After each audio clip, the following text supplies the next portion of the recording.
আসসালামু আলাইকুম ওয়া রাহমাতুল্লাহি ওয়া বারাকাতুহু। আলহামদুলিল্লাহি রাব্বিল আলামিন ওয়াসসালাতু ওয়াসসালামু আলা আশরাফিল আমবিয়া ওয়াল মুরসালিন নবিয়িনা মুহাম্মদ ওয়া আলা আলিহি ওয়া সাহবিহি আজমাইন। রাব্বি ইশরাহ লি সাদরি ওয়া ইয়াসসির লি আমরি ওয়াহলুল উকদাতাম মিন লিসানি ইয়াফকাহু কাওলি। আলহামদুলিল্লাহ। তো কারাগারের জীবনের ইউসুফ আলাইহিস সালামের কারাগারের জীবনের বর্ণনার লাস্ট আয়াত হচ্ছিল 41 নম্বর 42 নম্বর আয়াত। বলতে পারেন যে এই ধারার তারপরও কারাগারে উনি ছিলেন, সেটারও আর একটু এক্সটেনশন আছে। তো মূল বিষয়টা হচ্ছিল এখানে। তো উনি বেসিক্যালি আপনি যদি সেকশনটা চিন্তা করেন, 36 নম্বর আয়াতে কারাগারে প্রবেশের বর্ণনাটা আছে। সেখানে ওই দুইজন ব্যক্তির সাথে, দুইজন যুবকের সাথে ওনার ইন্টারাকশন হলো এবং সরাসরি ইন্টারাকশনটা বর্ণিত হচ্ছে দুইজন যুবক তাদের একটা ডিস্টার্বিং ড্রিমের ব্যাপারে, একটা অস্বস্তিকর স্বপ্নের ব্যাপারে ইউসুফ আলাইহিস সালামের কাছে এটার ব্যাখ্যার জন্য আবেদন করলেন এবং তারা কনফিডেন্ট ছিল যে ইউসুফ আলাইহিস সালাম সেটা করতে পারবেন, কেননা তাকে ইউসুফ আলাইহিস সালামকে তারা একজন মুহসিন ব্যক্তি হিসেবে মনে করছে এবং সেটা একটা গুরুত্বপূর্ণ বিষয়। তারপরে ইউসুফ আলাইহিস সালাম 37 নম্বর আয়াত থেকে ওনার বক্তব্য শুরু করলেন এবং বলতে পারেন 37 থেকে 40 নম্বর আয়াত পর্যন্ত উনি বেসিক্যালি তাদেরকে একটা দিনের দাওয়াত দিলেন। দিনের দাওয়াত দেওয়ার পরে এরপরে 41 নম্বর আয়াতে উনি স্বপ্নের ব্যাখ্যাটা বললেন। That is the close part. এবং সেই ব্যাখ্যার শেষের সেন্টেন্সটা ছিল বলা হচ্ছে কুদিয়াল আমরু আল্লাযী ফিহি তাস্তাফতিয়ান, যে এই সিদ্ধান্তগুলো অলরেডি হয়ে গেছে, যে বিষয়ে তোমরা এটার ফতোয়া চাচ্ছিল সেই বিষয়ে সিদ্ধান্ত অলরেডি হয়ে গেছে। তো অতএব এইভাবে কনক্লুড করে আবার রবের কথা স্মরণ করালো হলো। এটা এখানে রবটা কিন্তু একটা গুরুত্বপূর্ণ কনসেপ্ট। এখন 42 নম্বর আয়াতের আমরা দেখি, বেসিক্যালি 42 নম্বর আয়াতের কন্টেন্টটা হচ্ছে ইউসুফ আলাইহিস সালাম যে ব্যক্তি মুক্তি পাচ্ছে তাকে একটা রিকোয়েস্ট করলো এবং রিকোয়েস্ট করার পরবর্তীতে সে ব্যক্তি এই বিষয়টা ভুলে গেল, মানে এখানে বলা হলো শয়তান তাকে এটাকে ভুলাই দিল এবং এর ফলশ্রুতিতে এই ইউসুফ আলাইহিস সালাম আরও কিছুদিন কারাগারে অবস্থান করলেন। এভাবে একটা ট্রান্সলেশন করা যায়। এটা একটু ডিফিকাল্ট ট্রান্সলেশন 42 নম্বর আয়াতটা, সেই জন্য আমরা এটা আলাদাভাবে লিখতেছি। আমরা স্টেপ বাই স্টেপ যাই। আউযু বিল্লাহি মিনাশ শাইতানির রাজিম। ওয়াকালা, তিনি বললেন, মানে ইউসুফ আলাইহিস সালাম বললেন, লিল্লাযী, লি দিয়ে কলা ফেলের সাথে এটা লিঙ্ক হয়, যে কাকে বললেন, লিল্লাযী তাকে বললেন, যে যন্না তিনি মনে করলেন, আন্নাহু যে সে, নাজিম মিনহুমা তাদের দুইজনের মধ্যে যে মুক্তি পাবে বলে তিনি কনফিডেন্ট হলেন, তাকে বললেন। এখানেও আমরা দেখতে পাচ্ছি যে ওই ব্যক্তির নামটা না বলে একটা ডেসক্রিপশনের মধ্যে তাকে আনা হলো। এটা একটা ইন্টারেস্টিং বিষয়, কেননা আমাদের এই স্টোরিগুলোর মধ্যে আল্লাহ বর্ণনা করতেছেন, বেসিক্যালি উনি নামগুলো বর্ণনা করেন নাই, বেসিক্যালি নামের জায়গায় ডেসক্রিপশন দিচ্ছেন। সেই জন্য একটু বড় হলেও উনি এটা করছেন। সেই জন্য বলা হচ্ছে যে যদি আমরা জানি যে প্রথম যে ব্যক্তির স্বপ্নটা বললেন সেই ব্যক্তি কি মুক্তি পেতে যাচ্ছে, তো সেই বিষয়টাকেই এখানে টেকনিক্যালি বললেন যে মুক্তি পাবে বলে তিনি কনফিডেন্ট হলেন। জন্না শব্দটাও ইন্টারেস্টিং, বাই কানেকশন আমি বলে দিচ্ছি। জন্না শব্দটা হচ্ছিল তিনি চিন্তা করলেন, তিনি মনে করলেন। জন শব্দটা হচ্ছিল মনে করা, অনুমান করা। এটা একটা গুরুত্বপূর্ণ বিষয়। তো এখন অনুমান করার মধ্যে কিন্তু একটা ইন্টারেস্টিং বিষয় আছে, যে আমি অনুমান করব কিসের ভিত্তিতে, ইনফরমেশনের ভিত্তিতে। যদি এখন আমি একটা যে নিউজ চ্যানেল খালি গুজব রটায়, যেমন আমেরিকায় ফক্স নিউজ বলে একটা নিউজ চ্যানেল আছে, ওখানে নাকি ম্যাক্সিমাম তারাই বলে, আমেরিকানরা বলে মিথ্যা কথা বলে। তো এইসব যারা কন্টিনিউয়াসলি ফক্স নিউজ শুনে, তারা ফক্স নিউজ শুনে সেটার ভিত্তিতে তারা যদি কোনো বিষয়ে অ্যাজাম্পশন করে, তাহলে দেখা যাবে ম্যাক্সিমাম অ্যাজাম্পশন তার ভুল, ঠিক আছে। আর যদি রিলায়েবল ইনফরমেশনের ভিত্তিতে যদি আপনি অনুমান করেন, সেখানে অনুমানটা সঠিক হওয়ার সম্ভাবনা আছে। তো জন শব্দটার মধ্যে এই বিষয়টা থাকে, বিভিন্ন সময় আমরা এটা আলোচনার মধ্যে আসবো। তো এখানে ইউসুফ আলাইহিস সালাম কনফিডেন্ট, যেহেতু ওনার কাছে সবচেয়ে বড় সোর্স হচ্ছিল ওনার রব ওনাকে সব কিছু জানাচ্ছেন, তাহলে এর চেয়ে বড় রিলায়েবল সোর্স আর কোনো জায়গায় হতে পারে না। অতএব উনি দৃঢ়ভাবে বিশ্বাস করতেছেন বা জানলেন যে ব্যক্তি দুইজনের মধ্যে মুক্তি পেতে যাচ্ছে। না জিন শব্দটা সেই জন্য ইসম ফাইল হিসাবে আসে, যে অবশ্যই মুক্তি পেতে যাচ্ছে। তাকে তিনি বললেন, কি বললেন সেই জিনিসটা হলো, একটা কথা বললেন, সেটা হচ্ছে উস্কুরনি ইনদা রাব্বিক। উস্কুর স্মরণ করো মেনশন মি, আমার কথা, আমাকে মেনশন করো, আমাকে উল্লেখ করো, ইন দ্য রব্বিক, তোমার রবের কাছে আমাকে মেনশন করো। এখানে রব্বিক বলতে, রব বলতে বেসিক্যালি ওই ব্যক্তির মনিবকে বলা হচ্ছে, ঠিক আছে, ওই ব্যক্তির মনিবকে বলা হচ্ছে তোমার রবের কাছে আমাকে মেনশন করো, ইন দ্য রব্বিক। তো এখানে বলা হচ্ছিল যে তোমার মনিবের কাছে আমার কথা উল্লেখ করবে, এটাই হচ্ছিল এক্সপেকটেশন, এটাই হচ্ছিল উনি রিকোয়েস্ট করলেন। তারপরে আরেকটা হচ্ছে ফা আনসাহু শাইতানু যিকরা রাব্বি, অতঃপর শয়তান তাকে ভুলিয়ে দিল। এখানে হু শব্দটা নিয়ে সবচেয়ে বেশি কথাবার্তা হয়, হুটা কাকে, হ্যাঁ এটা আমরা দেখব, অল্টারনেট ট্রান্সলেশন আছে, এই হুটা কাকে সেটা। ফা আনসাহু শাইতানু যিকরা রাব্বি, যিকরা রাব্বি হচ্ছিল রবের, তার রবের স্মরণকে শয়তান কি করে দিল, ভুলিয়ে দিল। ফালাবিসা ফিস সিজনি বিদআ সিনিন, এর ফলশ্রুতিতে ফা যেহেতু আছে, ফাটাকে অনেকভাবে অনেকে ট্রান্সলেশন করছে, দুইটা ফা আছে এখানে। লাবিসা অবস্থান করলেন, ফিস তিনি অবস্থান করলেন সিজনের মধ্যে কিছু সময়কাল, এই ধরনের একটা আয়াত এখানে আছে। তো এখান থেকে যদি আপনি কনসেপ্টগুলো নেন, আমরা একটা একটা করে কনসেপ্ট নিই। প্রথম কনসেপ্ট হচ্ছিল, প্রথম দৃষ্টিকোণ হচ্ছিল ইউসুফ আলাইসাল্লাম কারাগার থেকে বের হয়ে আসার প্রচেষ্টা নিলেন, এটা হচ্ছে একটা কনসেপ্ট। তিনি কারাগার থেকে বের হয়ে আসার প্রচেষ্টা নিলেন, সেজন্য এই ব্যক্তিগুলোকে উনি একটা ফেভার করলেন বা একটা সাপোর্ট দিলেন।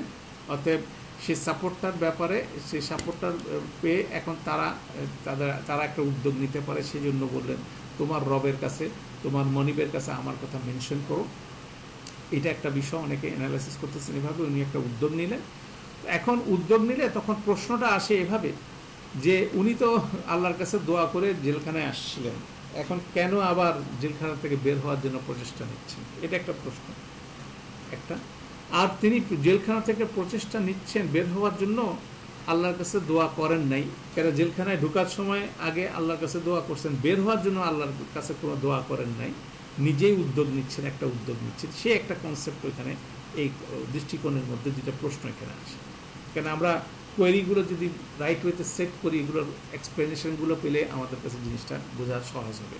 তাহলে আমরা যেটা বলছি যে ইউসুফ আলাইসাল্লাম জেলখানা থেকে বের হওয়ার জন্য একটা উদ্যোগ নিলেন, যে লোকটা বেরোয় যাবে তাকে বললেন তোমার রবের কাছে আমার কথা মেনশন করো। তাহলে এটা কি জন্য বললেন, যে এখন প্রশ্ন আসতে পারে যে রবের কাছে যদি এই ব্যক্তি ওনার কথা বলে, তাহলে কি সেই মনিব কি ওনাকে জেলখানা থেকে এসে ছাড়াই নিয়ে যাবে, এরকম কোনো সম্ভাবনা আছে? রবের সুপারিশে, মানে একজন দাসের সুপারিশে আরেকজনকে কি কেউ জেলখানা থেকে বের করে নিয়ে আসবে? তাহলে সেটাও কিন্তু একটা প্রশ্ন আছে। তাহলে এগুলো অনেকগুলো প্রশ্ন এই কনসেপ্টের মধ্যে আসতে পারে, এটা একটা ধারণা। এরপর আসেন দ্বিতীয় দৃষ্টিকোণ, আরেকটা কনসেপ্ট আছে, সেটা হচ্ছিল এরকম, বেসিক্যালি তিনি এই দিনের দাওয়াতটা রাজা পর্যন্ত এক্সটেন্ড করতে চাইলেন। কেননা যে ব্যক্তিটা, যে যুবকটা মুক্তি পাচ্ছে, বেসিক্যালি সে হতে যাচ্ছে একজন মিশরের রাজার পানীয় সরবরাহ করছে। অর্থাৎ পানীয় সরবরাহকারী মানে হচ্ছিল কন্টিনিউয়াসলি রাজার সাথে সাথে থেকে সে খালি পানীয়ই দিচ্ছে, যেমন জুস বানাচ্ছে, মদ বানাচ্ছে, যাই কিছু তারা খায় সেটাকে সে প্রিপেয়ার করে করে রাজার কাছে দিচ্ছে। অর্থাৎ ওইটা ওরকম একটা ক্লোজনেস তার মধ্যে থাকবে। অতএব সেখানে তার অপরচুনিটি হলে সে এই ঘটনাটাকে বলবে। দ্যাট মিনস ইউসুফ আলাইসাল্লাম এভাবে স্বপ্নের ব্যাখ্যাটা বলল এবং যেভাবে বলল সেভাবে ঘটনাটা ঘটলো।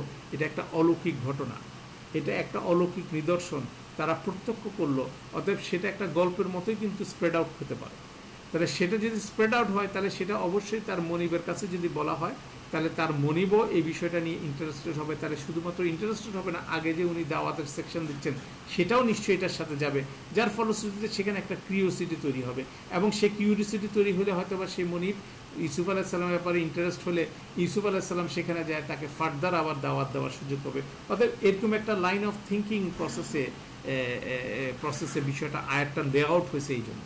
কেননা এখানে পরবর্তীতে এই আয়াতে যেমন ফা লাবিসা ফি সিজনি বিদা আসিনিন, এই বিষয়টার আসলে কার কমেন্ট? উনি বললেন উসকুরনি ইনদা রাব্বিক, তোমার রবের কাছে আমাকে মেনশন করো। শয়তান ভুলাই দিছে, এটা আর একটা টপিক। তারপর ফালাবিসা ফি সিজনি বিদা আসিনিন, মানে অতঃপর তিনি আরও কিছুদিন থাকলেন। দ্যাট মিনস এই ওনার মেনশন যদি হতো তাহলে সেক্ষেত্রে ওনার বেরোয় আসার একটা সম্ভাবনা ছিল, সেটা ইউসুফ আলাইহিস সালাম হয়তোবা মিন করছেন অথবা মিন করেন নাই।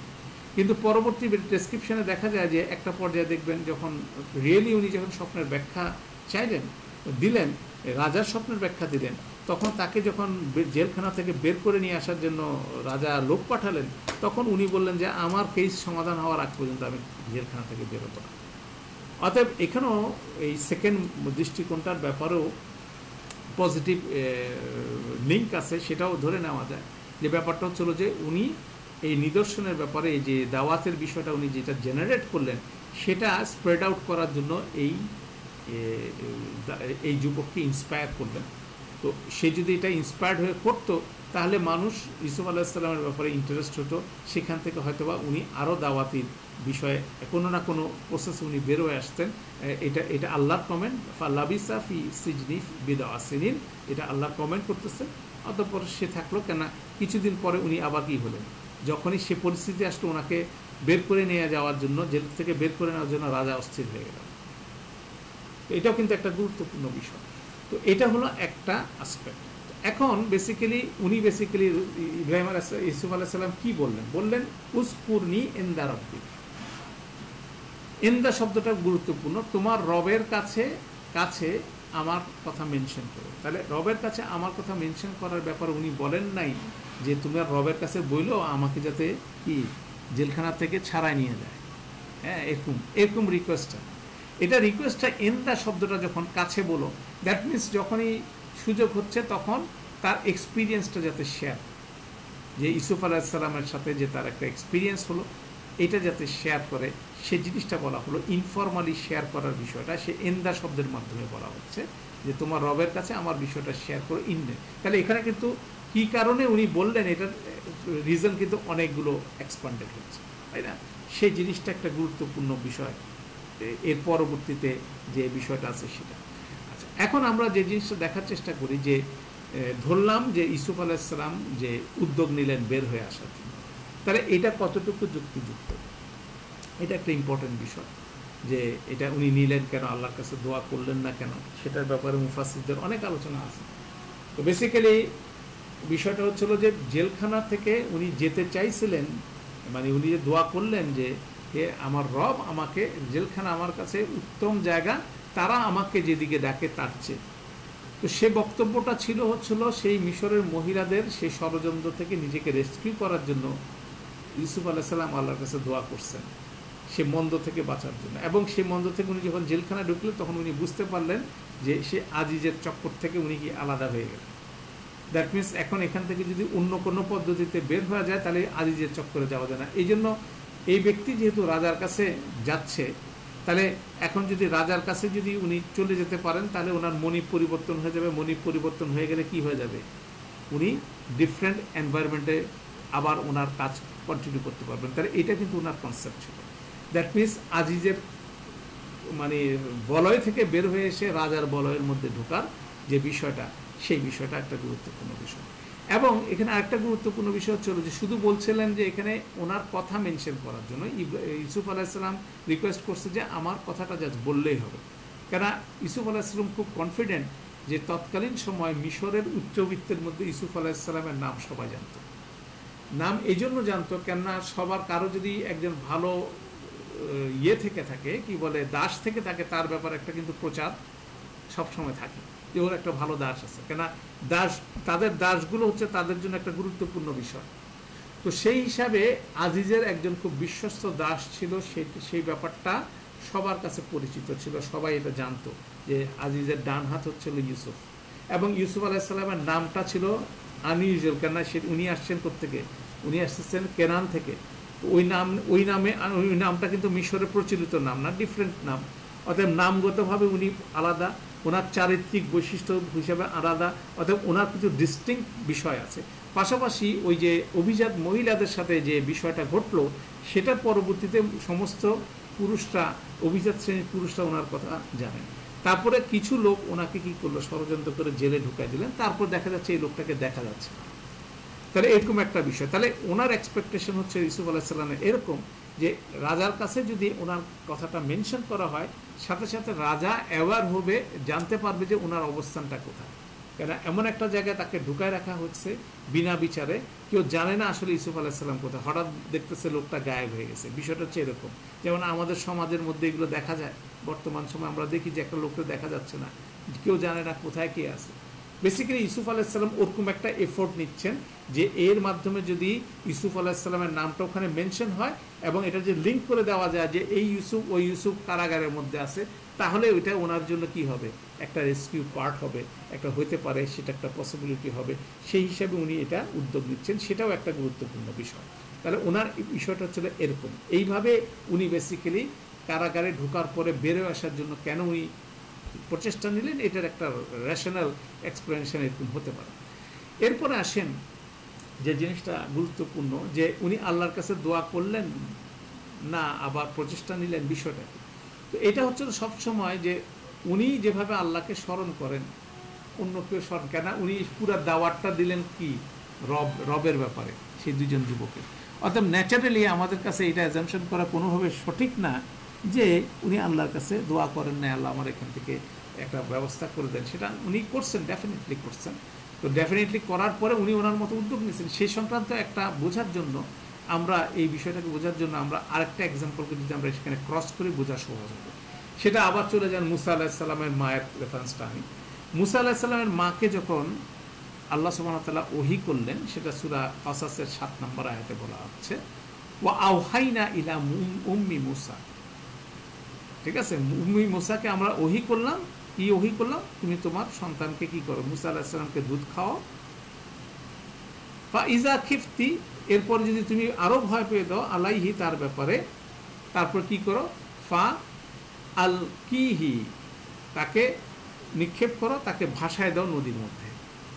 তারপরে উনি তাকে বললেন, তাকে মুসা আলাইহিস সালামের মাকে করলেন, অভয় দিলেন, লা ওয়ালা তাখাফি, তুমি ভয় করো না, ওয়ালা তাহজানি, তুমি দুঃখ করো না, ভয় করো না। তারপরে একটা কথা বললেন, ইন্না, নিশ্চয়ই আমরা,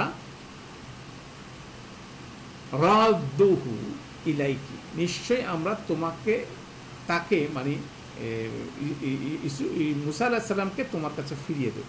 বাংলায় দেখেন, নিঃসন্দেহে আমরা তাকে ফিরিয়ে দেব তোমার কাছে, ঠিক আছে, আর তাকে বানিয়ে তুলব রসুলদের মধ্যে একজন করে। এইভাবে উনি আশ্বস্ত করলেন। তো এখন আপনি দেখেন, ফিরিয়ে দেওয়ার কথাটা যদি আমরা চিন্তা করি, এখন আপনি এসে আমাকে বললেন আমাকে কলমটা দাও, আমি তোমাকে এটা ফিরিয়ে দেব। তাহলে আমাদের এক্সপেকটেশন কি, আমি বসে আছি, আপনি আমার কাছ থেকে কলমটা নিয়ে গেলেন, কোনো এক জায়গায় কাজ করে আবার আমার কাছে এসে কলমটা দিয়ে চলে গেলেন। তাহলে ফিরিয়ে দেওয়া বিষয়টা হচ্ছে এরকম।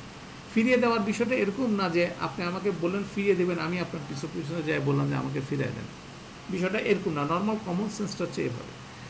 কিন্তু বেসিক্যালি মুসা আলাইহিস সালামকে যখন এই কনফিডেন্স দেওয়া, ওনার মাকে যখন কনফিডেন্স দেওয়া হলো যে ওনাকে ফিরিয়ে দেওয়া হবে, মুসা আলাইহিস সালামের মা কিন্তু ওখানে বসে থাকেন না, উনি আল্লাহর উপর ভরসা করছেন। 28 নম্বর সূরার 11 নম্বর আয়াতে তিনি তার মেয়েকে বললেন, ওয়াকালাত লি উখতিহি কুসিহি, তিনি, আর সে তার বোনকে বলল তার পিছে পিছে যাও। দ্যাট মিনস মুসা আলাইহিস সালামের মা মুসা আলাইহিস সালামের বোনকে প্রেরণ করলেন, মুসা আলাইহিস সালামের বাস্কেট ভাসতেছে, সেটার পিছনে পিছনে এটাকে ফলো করতে কোনো অপরচুনিটি পাওয়া যায় কিনা। এবং আমরা জানি পরবর্তীতে বর্ণনা হচ্ছিল মুসা আলাইহিস সালামের বোনই বেসিক্যালি লিঙ্ক আপ করে দিচ্ছেন কীভাবে মুসা আলাইহিস সালামের কোলের মধ্যে মুসা আলাইহিস সালাম ফিরে আসবেন সেই বিষয়টা। তাহলে এখানেও একটা গুরুত্বপূর্ণ বিষয় হচ্ছে না, আল্লাহর উপর ভরসা করে অবশ্যই আমাদের কী করতে হবে, প্রচেষ্টা নিতে হবে। সে প্রচেষ্টাই বেসিক্যালি ইউসুফ আলাইহিস সালাম নিচ্ছিলেন, সেরকম একটা বিষয় বলা যায়। অতএব এটা কোনো ইলিজিটিমেট বিষয় না, এটা অবশ্যই একটা সুন্নাহ নবী রাসূলদের ক্ষেত্রে। আলহামদুলিল্লাহ, তাহলে এটা আমরা দেখলাম। এরপরে যে জিনিসটা সবচেয়ে কন্ট্রোভার্সিয়াল বলতে পারেন, সবচেয়ে বিতর্কিত বা সবচেয়ে ডিফারেন্স অফ অপিনিয়ন যে সেকশনটা আছে, সেটা হচ্ছিল ফা আনসাহু শাইতানু যিকরা রাব্বি ফাল্লাবিসা ফি সিজনি বিদআ সিনিন। এটাকে ট্রান্সলেশন নিয়ে অনেক মতপার্থক্য আছে মুফাসসিরদের মধ্যে, সেটাই আমরা খুব সংক্ষিপ্তভাবে আলোচনা করব, কারণ এটার উপরে বড় ধরনের ব্যাখ্যা আছে। আপনারা, আমাদের কোনো সময় থাকলে এটা আমরা হয়তো বিল্ড আপ করে নিব। তো বেসিক্যালি আমাদের বিষয়টা আমরা বোঝার চেষ্টা করি। আপনার শব্দগতভাবে দেখেন ফা, এই ফাটা কি হবে, ইন্টারেস্টিং। ফাটাকে ম্যাক্সিমামে বলা হচ্ছে অতঃপর, কিন্তু, হ্যাঁ এভাবে এখানে আমরা তিনটা ট্রান্সলেশন আসছি। কিন্তু আনসা হুসাইতান, আনসাটা হচ্ছে ফেল, ফেলটা মানে ভুলিয়ে দিচ্ছে, কে? শয়তান ভুলিয়ে দিচ্ছে তাকে, হু। এই হুটাকে, এটা একটা প্রশ্ন। জিকরা রব্বিহি, তাহলে জিকরা রব্বিহি এটা হচ্ছে পুরাটা হচ্ছে মাফুল, জিকরা মুদাফ, রব্বি মুদাফিলাই, মুদাফ রব্বি মুদাফ হি মুদাফিলাই, এটা একটা মাফুল, মানে এটা তার রবের স্মরণকে ভুলিয়ে দেওয়া হচ্ছে, এই ধরনের একটা বিষয়। ফাল্লাবিসা ফিস সিজনি বিদআসিনিন, ফাটা কি হবে? অতঃপর, লাবিসা তিনি অবস্থান করলেন। এই লাবিসার ভিতরে কে আছে? অবশ্যই এটা ইউসুফ আলাইহিস সালাম, অন্য কেউ না।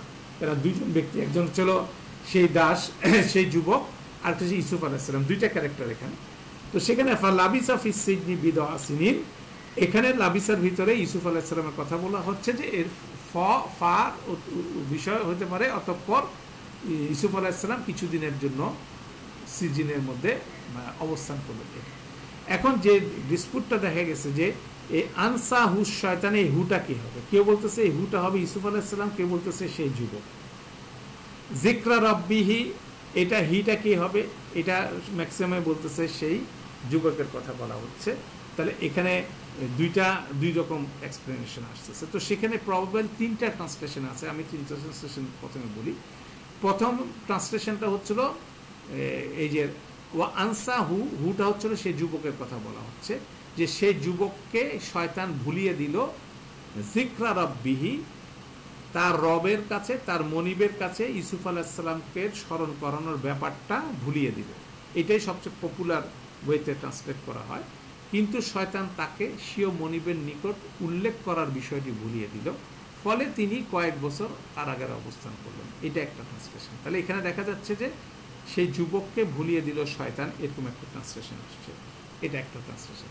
কিন্তু এই ট্রান্সলেশনের লিমিটেশনসটা হচ্ছিল, এখানে যে বললাম স্বীয় মনিবের নিকট, এই নিকট শব্দটা এখানে আরবিতে নেই। জিকরা রব্বিহি হচ্ছিল, যদি আপনি ট্রান্সলেশন করেন, তার রবের স্মরণ। এখন তার রবের স্মরণ, যদি এটা যুবকের রবের স্মরণ, ঠিক আছে, যুবকের রবের স্মরণ যদি আপনি বলেন, তাহলে হচ্ছিল শয়তান যুবকের রবের স্মরণকে ভুলিয়ে দিল। তাহলে এই রবটা কে? তখন বলা হচ্ছে এই রবটা হইতে পারে আইদার সেই মনিব যার কাছে যাচ্ছে, কিন্তু সেটা ইরিলেভেন্ট হচ্ছে, সে মনিবের স্মরণ ঘুরাই দিলে শয়তানের কি বিষয়। আরেকটা হচ্ছিল জিকরা রব্বি, আরেকটা অপশন হতে পারে আল্লাহকে ভুলাই দিচ্ছে, সেটা একটা হতে পারে। রব, তার রব হচ্ছে আল্লাহ, সেটা হতে পারে।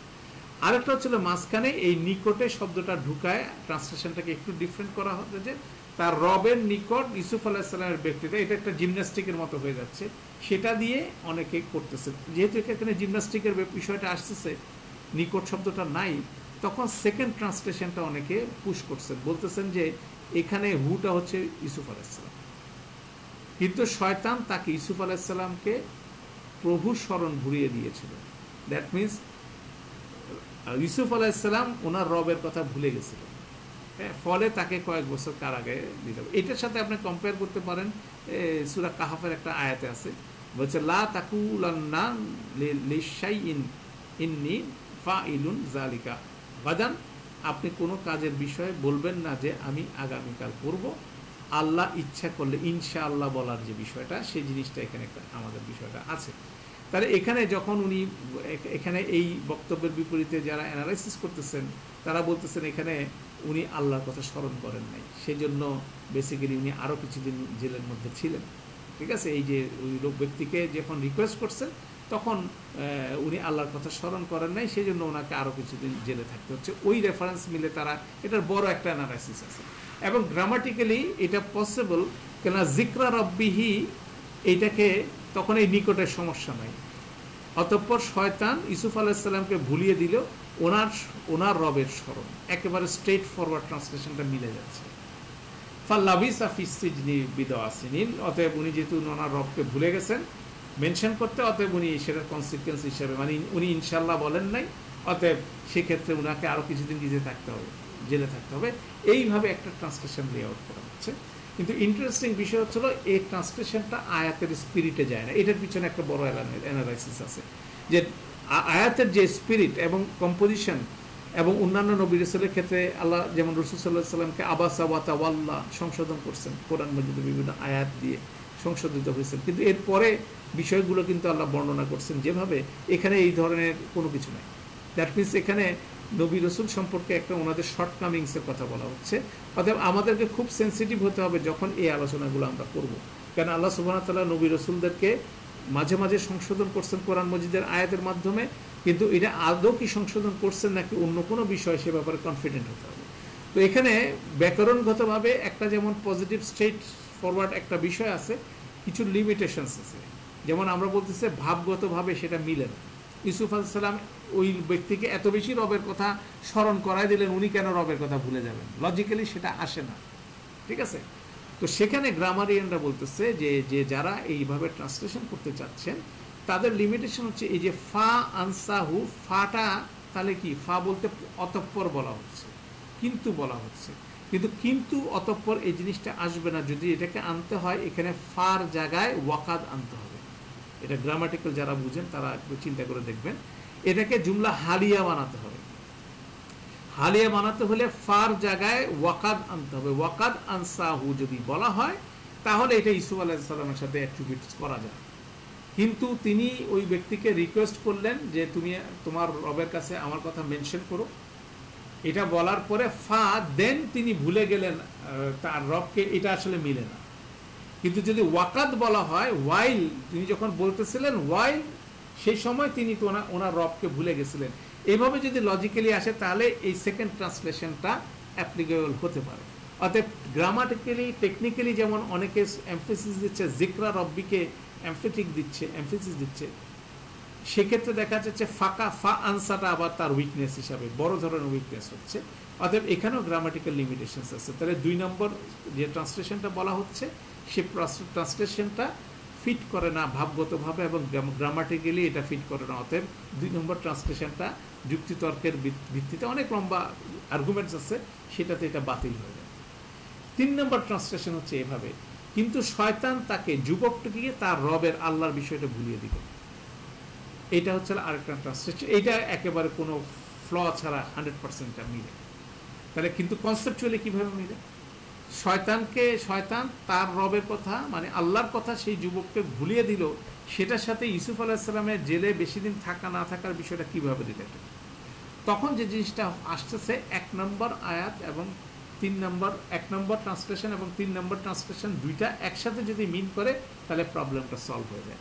এই জন্য আমরা দেখছিলাম যে একটা আয়াত, একটা সেন্টেন্স এখানে কোরআন মজিদে মাল্টিপল ট্রান্সলেশনকে কী করে ইন্ডিকেট করতে পারে। মাল্টিপল ট্রান্সলেশন ইন্ডিকেট করে তখন এটা গ্রেটার মিনিংয়ে আসে। দ্যাট মিনস এখানে যে জিনিসটা বলা হচ্ছে যে ইউসুফ আলাইহিস সালাম 4 আয়াত ব্যাপী যে জিনিসটা এই 2 যুবককে প্রিচ করছিলেন, দাওয়াত দিচ্ছেন, সেটা হচ্ছে রবকে চিনো, তোমার একজন রব আছে, ঠিক আছে? তাহলে রবকে যেহেতু চিনোর বিষয়টা, এই মেসেজটাই সে ব্যক্তি ভুলে গেল। রবকে যদি সে চিনত সাথে সাথে ইউসুফ আলাইহিস সালামের কথাটা তার মনে আসতো।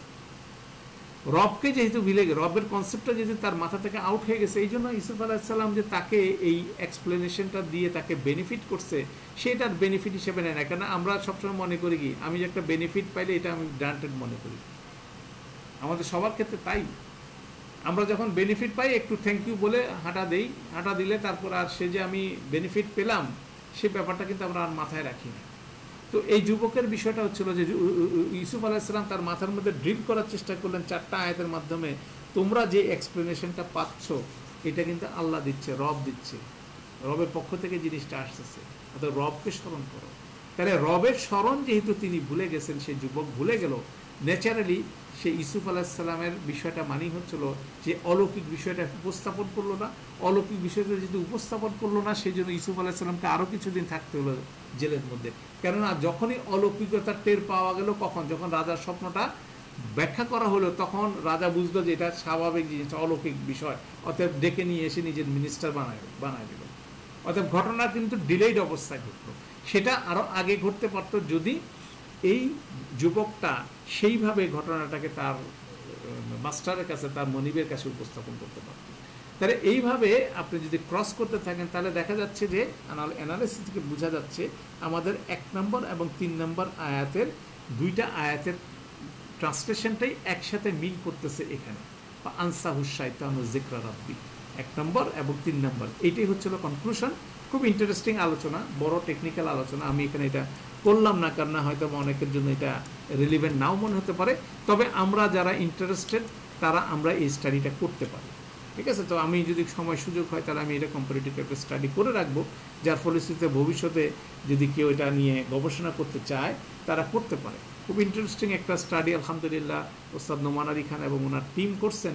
তো এটাও একটা দেখা রিমার্কেবল বিষয় যে আসলে এই ডিফারেন্স অফ অপিনিয়নগুলো কীভাবে মানে স্কলারলি মানে এটাকে রিজলভ করা যায়। কেননা এন্ড অফ দি ডে আপনাকে আমাকে বুঝতে হবে, আমরা বুঝতে পারবো what is right what is wrong, এটা কিন্তু আল্লাহ সেই সেন্সটা আমাদেরকে দিয়ে দিচ্ছে, তাই না? তো সেরকম একটা আলোচনা এটার মধ্যে ছিল। আলহামদুলিল্লাহ আমরা সময় সুযোগ হলে এই জায়গায় এটা ইনশাল্লাহ করবো। তো আমরা আজকে আর এটাকে এক্সটেন্ড করছি না, আমরা আজকে এখানে ক্লোজ করছি। তাহলে আমাদের 42 নম্বর আয়াত পর্যন্ত আমরা আলোচনা কমপ্লিট করলাম। আরেকটা সেকশন এখন, এর পরের সেকশন শুরু হবে বেসিক্যালি সে রাজার দরবারে ইউসুফ আলাইহিসসালাম কীভাবে ঢুকলেন সেই বর্ণনাটা বেসিক্যালি শুরু হবে 43 নম্বর আয়াত থেকে। তো সেই প্রেক্ষাপট তারপরে ডাইরেক্ট বিষয়গুলো চলে আসবে ইনশাল্লাহ। তাহলে আমরা আরেকটা সেকশনে নেক্সট সেশন থেকে ঢুকতে যাচ্ছি। তো আমাদের সেশনটা আজকে এখানে ক্লোজ করলাম। সুবহানাল্লাহি ওয়া বিহামদিহি, সুবহানাকাল্লাহুম্মা ওয়া বিহামদিকা, আশহাদু আল্লা ইলাহা ইল্লা আনতা, আস্তাগফিরুকা ওয়া আতুবু ইলাইক। আসসালামু আলাইকুম ওয়া রাহমাতুল্লাহি ওয়া বারাকাতুহু।